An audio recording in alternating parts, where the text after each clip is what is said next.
All right, guys, Netflix, Power Rangers 30-year anniversary. Once a Ranger, always. Look, you guys know me. I love Power Rangers. I do. I really do. Except for Turbo. Fuck Turbo. Sorry, Turbo fans. It's just like every other Power Ranger special. It was cheesy. It was over the top. It was lengthy.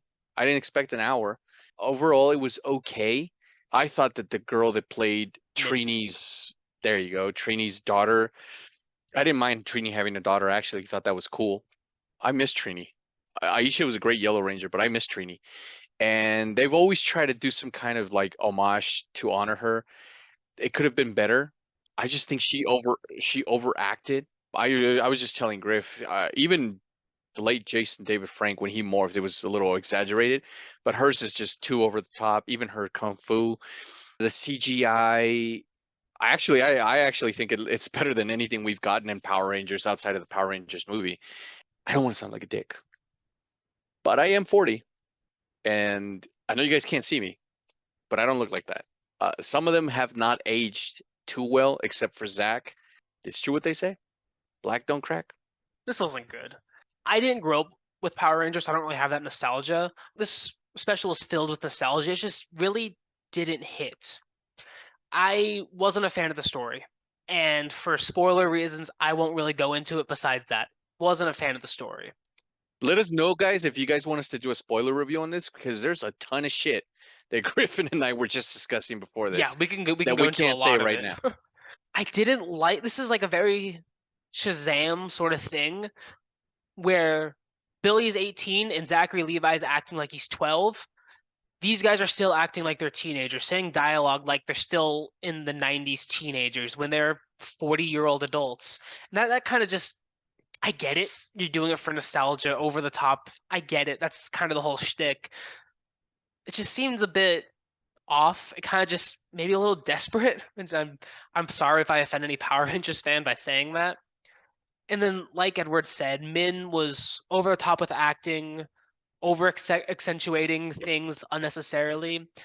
I will say this, and I don't want to, I don't know the actress. I don't want to offend her. She's a cute girl, but and spoiler alert, a little bit. She's kind of a bitch.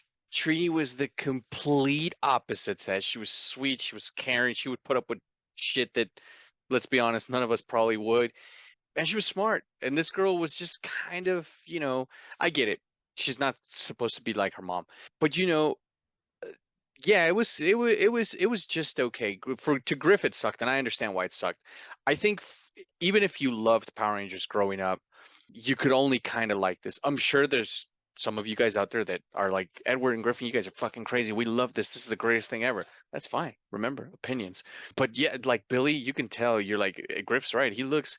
No offense to David, but he looks 60. They just don't look like they've been in Power Ranger Academy just keeping up you know, with their physiques. Some of the stuff that I did like, I love seeing Alpha again. Alpha was actually really great. I thought it was pretty funny. And Alpha 5, not fucking Alpha It was 10 or Alpha whatever the 9. hell. Yeah. I like Alpha. I thought he was funny. Command Center's new whole it got a whole new facelift. It's okay. Rita's pretty good. I liked Rita. I really enjoyed and I know this is just pure out of my childhood, but I enjoyed seeing them in their original suits.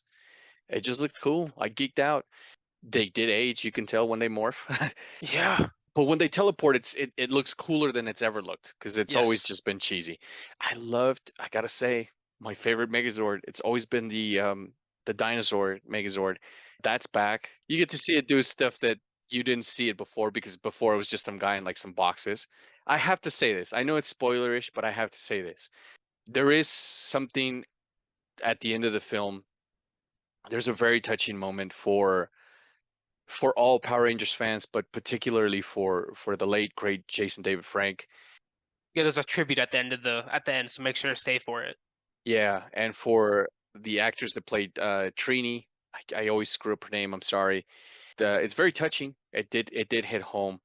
I'm sure wherever they are, they're smiling down because that had to have and especially for their families, it had to have touched them. So that Yeah. that was pretty cool.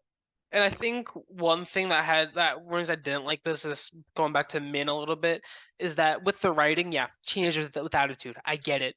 But the difference between this and Mighty Morphin is that no one was ever just an asshole and a total bitch in Mighty Morphin. They still had attitude and still had the whole teen, not sort of angst, but teen vibes. She was just unnecessary, and it was just a bit too much. Like Edward said, the Zords were amazing. The combat was pretty solid. I liked it. I liked the action. I liked the new costumes and the new monsters. I did like seeing the old juice bar. I thought that was very good. Yep. It's just that was the best story you could have come up with. Really, it seemed cheap to me. But I don't know. Like I said, I didn't really grow up with it, so my opinion is probably gonna be a bit different than a lot of our fans. It just seemed like a very cheap story and an obvious nostalgia grab in the midst of everyone else doing a nostalgia grab right now. It didn't hit home. The one thing I can take away from this, the second thing I can take away from this, beside what they do at the end to honor the two lost Power Rangers, is if you haven't seen the trailer, then but if you have seen the trailer, which that means that's why you're even here watching this video, we clearly get a new Yellow Ranger. She gets her mom's powers. So there is the daughter of Jason David Frank. And I know we've mentioned this before, but it could be fun to see them play off each other.